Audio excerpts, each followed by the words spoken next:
Funding for this program is provided in part by the Minnesota Arts and Cultural Heritage Fund and the citizens of Minnesota. A painting can give an opportunity to instill emotion and give a feeling of place and mood that a photograph cannot do.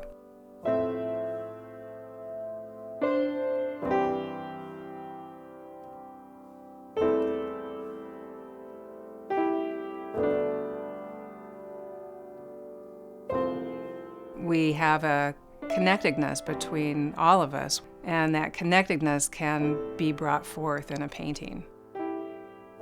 With a landscape painting, it is that connection to the land and how we feel about a place and what that place reflects back to us in terms of our own lives. And this land is so compelling and so enduring that I have to paint it.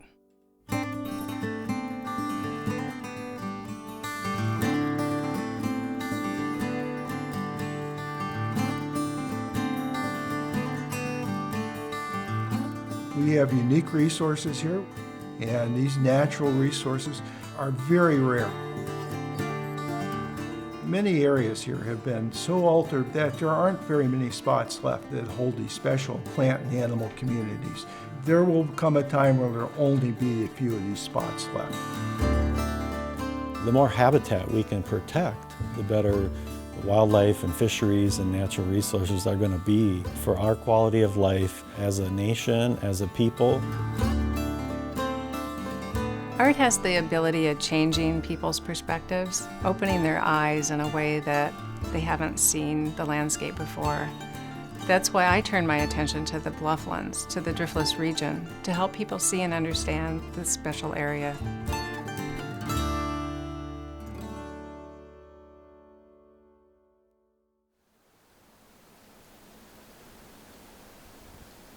One can learn that the land and the plants that grow on it have stories, and those stories can help you recognize what has happened to that land. Like invasive plants will come into an area that's been disturbed, and native plants will grow in places where the land has not been disturbed, or there might be a combination that tells another history. So knowing something about ecology and botany has given me the opportunity to see the land in a way that I never saw it before.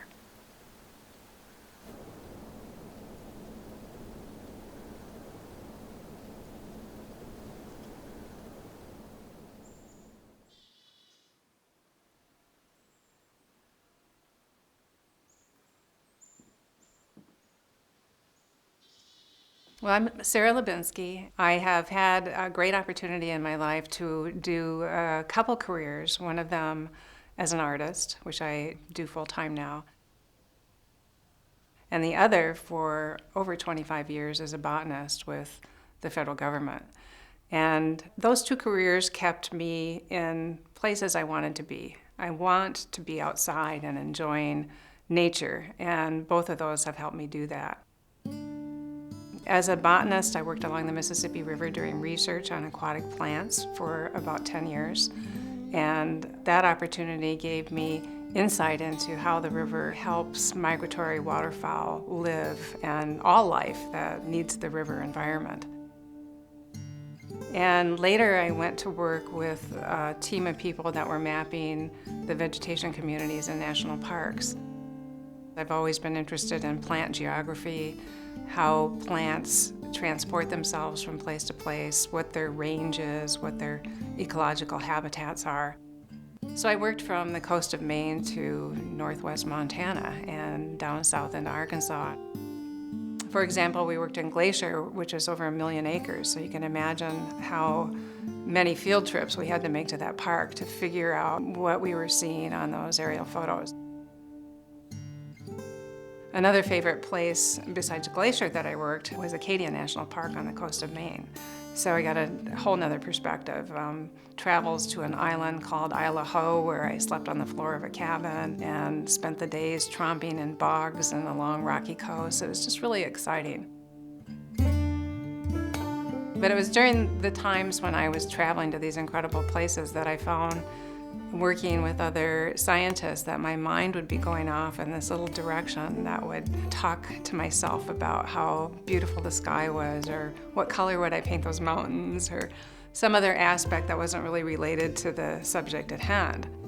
And so I would drift off a little bit in those conversations, and when I was trying to draw those lines, I'd be like, oh my gosh, I remember how beautiful it was there, and how incredibly stunning those twisted trees could be, and the forces that affected them to be like that. I loved the ecology part of it. I just didn't want to have to draw the line. We tend to box things up, and every time you make a map of the vegetation, you're boxing things up. And nature doesn't work that way. It works on a continuum. And I think one of the hardest parts for me in actually doing the mapping was having to draw that line along that continuum, because I so well understood that it wasn't this or that. It was, it was this blending of the two.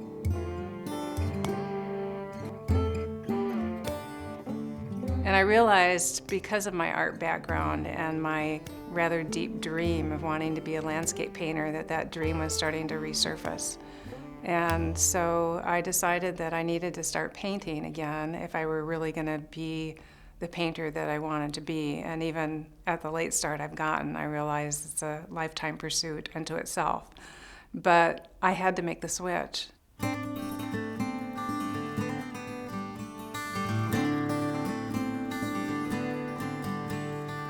For a while, I thought I wanted to paint in other places other than the region where I live, partly because I was working in these stunning environments and they overpowered my perspective. But I would come back home and realize that this area, the Mississippi River Blufflands, the Driftless area, has its own beauty and its own mystique. And as I learned more about the area, and the fact that I live here made me decide that it would be really wonderful if I could show what this region was like through the eyes of a painter. We have a very rugged topography in this particular region along the river called the Driftless area. And it's because the last glacier lobe didn't flatten it like it did the surrounding area. So we do have this steep topography with these little narrow valleys and high bluffs and trout streams that run into the river, and then of course the river.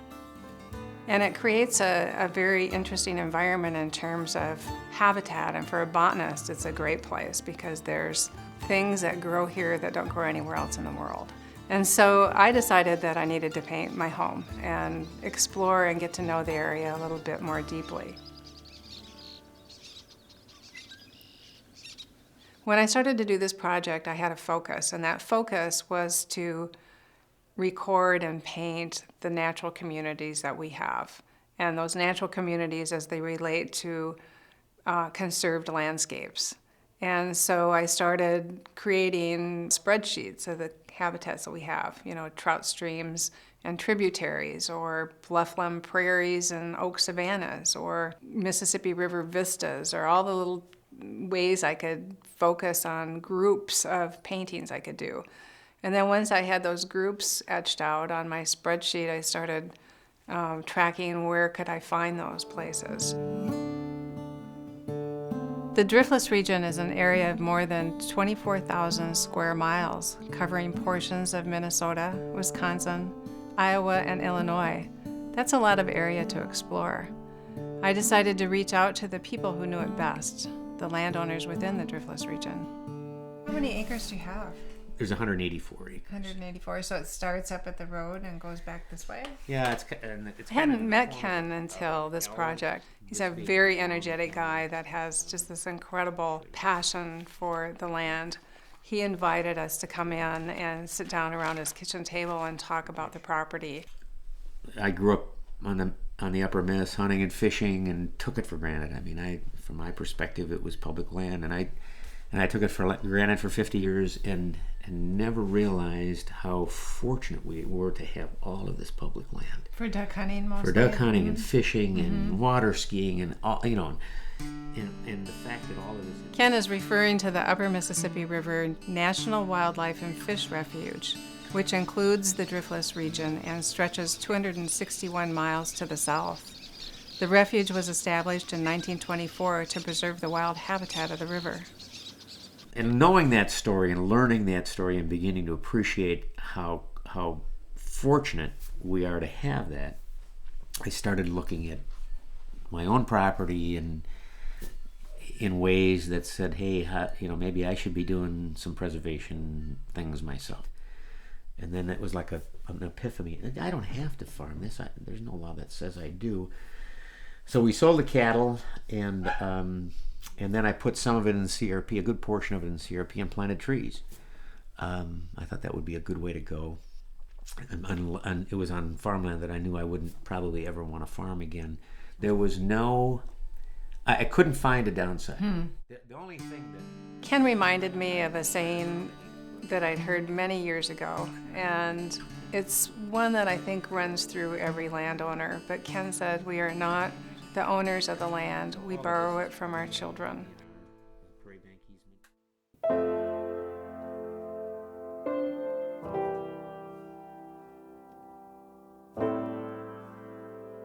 Ken's guidance, along with the other landowners that I've met, really led me to discover some breathtaking areas even a longtime resident like me was unaware of. It seems like every corner that you turn in the Driftless area, there's something new to find. So I set my heart to painting.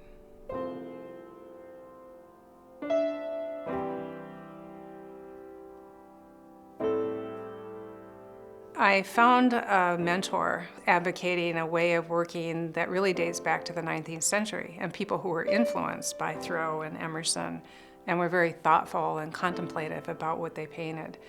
And the method that I have learned from her was one that I basically started when I started River Sojourn. And that method involved going out into the field and just sitting and observing and letting your mind just be free to experience the nature around you.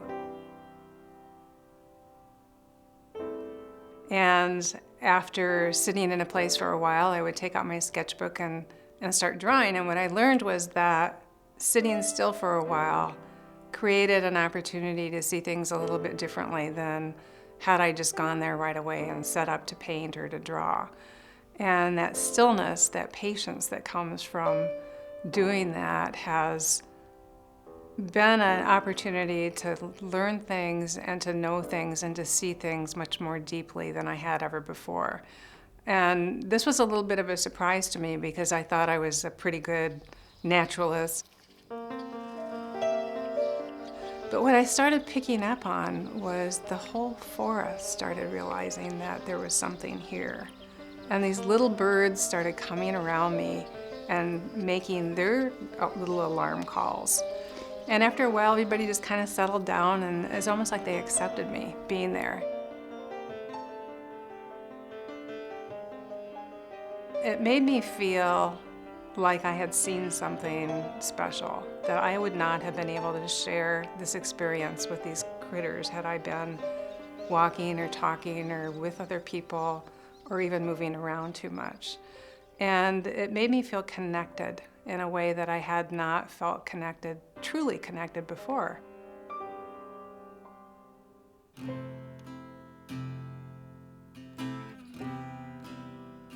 I'll do drawings in the field, and what I've learned to do is small drawings that help me understand the compositional patterns. I'll also do sketches of the elements that I want to include in my drawing, and sometimes even more detailed drawings of the plants and features.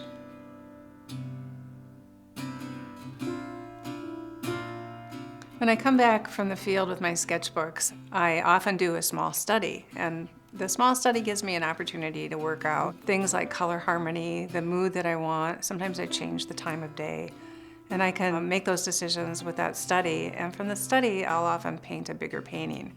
And the bigger paintings are more time-consuming, so it's nice to have a study that has all of those issues worked out. And I paint in a style that dates back to the Renaissance. I paint in what's called an indirect style, in that I do layers of thin paints. So I'll do an underpainting that helps map out the various elements. And then over that, I'll start applying rich texture and colors. It's a very enjoyable process because I get to leave a painting sit on the easel or sit behind the easel for a day or two, and then I can bring it out and again look at it with fresh eyes.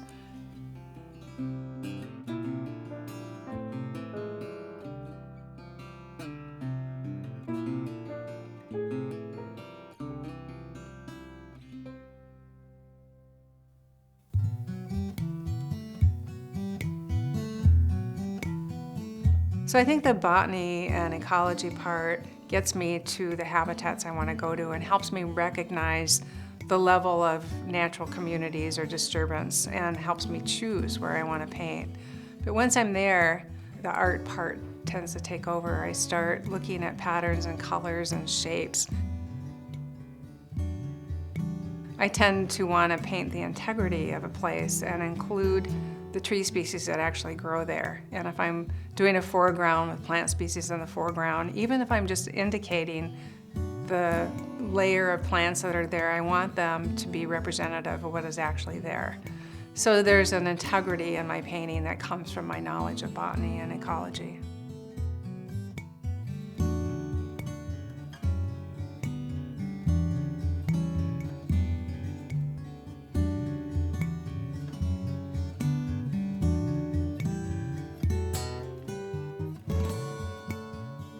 So being alone in the woods has been one of my greatest experiences. And initially, it used to be a little bit scary. I thought, what am I going to see out here? And I'm all alone, and what if I fall? And all those other things, and I got to just love it, just totally love it. What I've attempted to do is to keep my mind open to new possibilities and to let the forest tell me what to look at. And after a while, I would see things differently. I would see things that I hadn't noticed, and I would see things that I was surprised that I had never noticed before. Different patterns or different species or different color in the light in the sky, just all sorts of things that made me feel like there's this whole different level of awareness that can be achieved if you take the time to do it. There's this sort of melding of a person with the land where you feel like you're dissolving a little bit into the landscape, and that sounds really strange, but you lose yourself in it. It comes back to you in really good ways. It makes you love the place. And loving the place is, I think, a big step into wanting to protect it.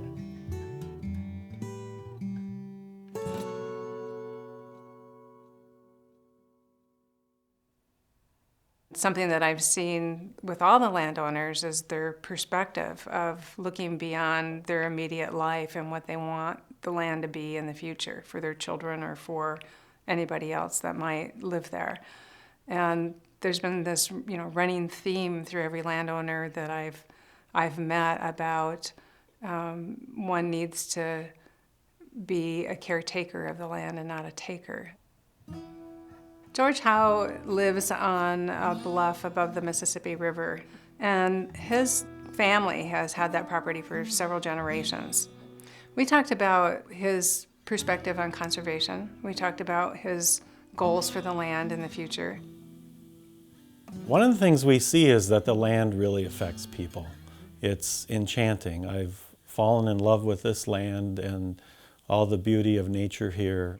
So your grandfather lived here first, and then your father stayed here, and now you. And then me, and now I'm raising my children here. Gosh. Who in the family decided to make it into a conservation easement, and when was that done? Well, it was first my parents, back when I was a young man and thinking about moving up here and raising kids. We saw things going on around us, neighboring properties that were being developed or mined, or the woods was being clear cut, or excavation was going on, logging roads bulldozed in that really changed things forever. And we wanted to make sure that those things never happened here, that there was a plan for the land and nature here to be the top priority. George, what is a conservation easement? Well, conservation easement is the technical legal term, but it's really just a conservation plan or an agreement that the landowner creates with the land trust or conservancy.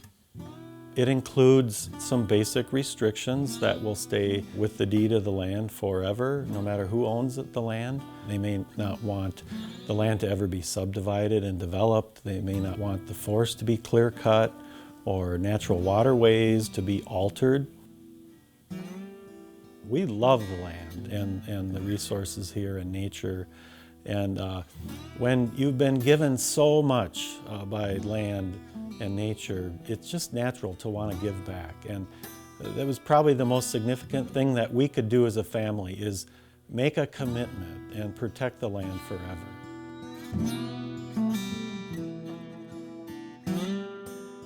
We know we want clean water. We know that we want habitat that's protected. We know that one of the things that we cherish is the beautiful rural landscape. Statewide, I think there's about 75% of the landscape is in private ownership. The Blufflands is even higher. That's about 90% in private ownership. So if we want to meet any of our goals for habitat conservation, for clean water, we have to work with private landowners to meet those goals. We have landowners right now that seem to still be very connected to the land, and they have this land ethic that they want to make sure they transfer on to the next generation. One of the best ways to do that is by protecting your own property.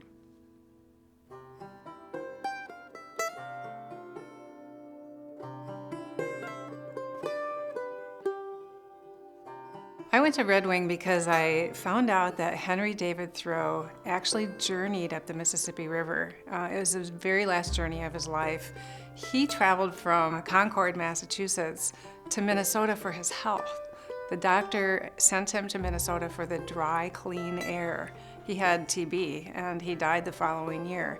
Well, Henry David's been an inspiration to me for decades, not only through Walden, but through his influence on a group of painters that I aspire to that painted in the late 19th century. They were huge Thoreau fans. So I've been getting into Thoreau a little bit deeper and deeper. And then here I found out that he had been to Barn Bluff. And when he got to Barn Bluff, he hiked up there and he made a list of the plant species. Here's a species list from 1850 or so. And I also have the new species list collected by one of the DNR people, so I could compare what he found and what's now there, which was really exciting to me as a botanist. But the other thing was just to walk in his footsteps and to think that he had been botanizing, with his old manual Gray's botany book under his arm, sticking plants probably between the leaves. And here I was walking in the same place. It just gave me a big thrill because I'm such a big fan of his. So Barn Bluff has become an important part of my river sojourn.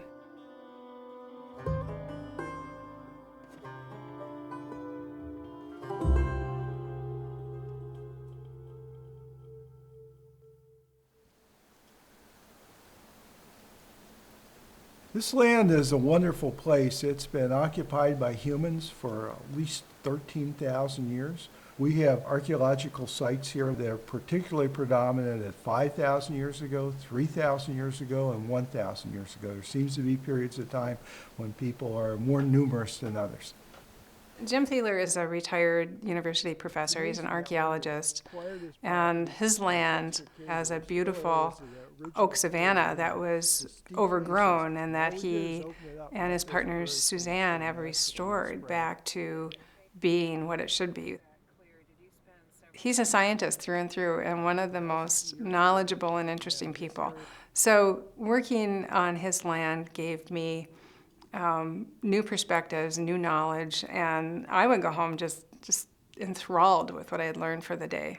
We find lots and lots of what one would call hunting camps, seasonal camps.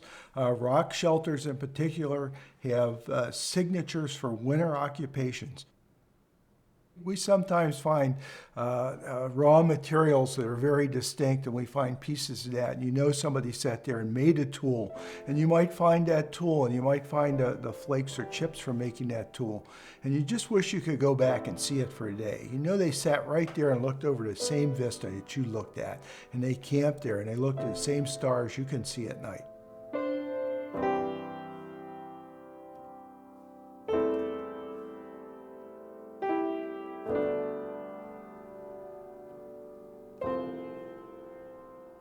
I wanted to go back to the oak savanna and visit that rock shelter by myself and sit in that shelter for a long time. And I followed through with my methodology of sitting still and then eventually drawing. And I looked up at the roof and thought about the people that had also stayed in the rock shelter. And when I was there, you cannot help but have this incredible feeling of generations that have passed before you, and these peoples who lived there and lived such a different life and such a hard life. I think it's almost like this place is full of their spirits. It just pervades the place. And it puts my day in perspective to think that the land has always been here, yet we passed through it. And I'm just another generation passing through it, and that this rock is giving me protection as it has to others for thousands of years. It's just unbelievable to think about that to me. I see the science and then I do the art, and I think about the past, and sometimes I think I even span further out in terms of spatial scale. Sometimes I think of me standing in this rock shelter, and then I go back and back as if a camera were pulling back further and further. And pretty soon we're just this little dot in this incredible galaxy. And all I can think about is how incredible it all is and how lucky we are to have this gift of life. It's amazing.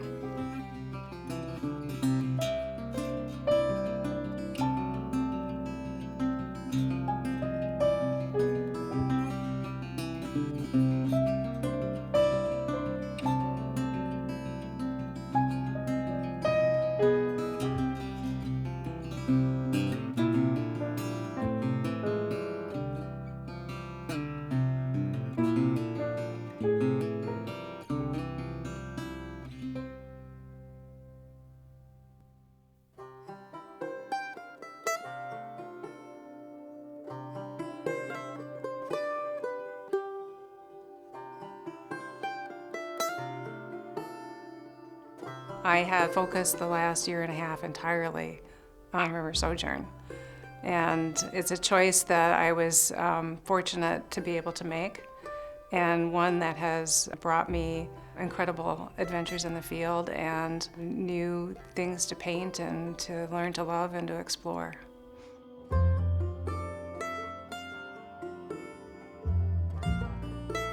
It celebrates nature, but I'm also hoping that it brings awareness or reminds people of what's of value here. And I want to just remind people of why they live here, why they love it, build awareness for the work that the Conservation Land Trusts do. For everybody, there's a message depending on where they're coming from, what their background is. And the message will be to think about the land and their relationship to it.